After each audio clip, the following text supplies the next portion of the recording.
అనేక మంది చిన్నారులకు అందిస్తూ ఎంతో సేవ చేస్తున్నారు. ఒకసారి శైలజా రామాయణం గారిని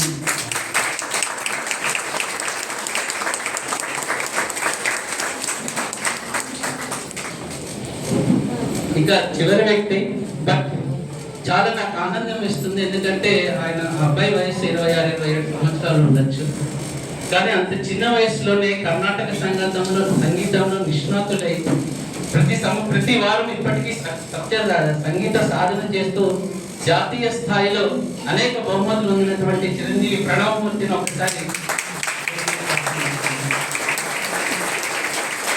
నేటి పూర్ణనగరంలో నివసిస్తున్నటువంటి చిన్నపిల్లలందరికీ తను ఒక స్ఫూర్తిదాయకంగా ఉంటాడు.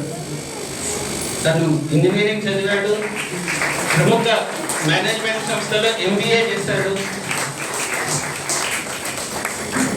మంచి IT కంపెనీలో పనిచేస్తూ కూడా తన సంప్రదాయ సంగీతాన్ని వదలకుండా ప్రతి వారం శిక్షణ చేసుకుంటూ తనకు తాను సాధన చేసుకుంటూ సంగీతాన్ని ఇంకా కొనసాగిస్తున్నాడు.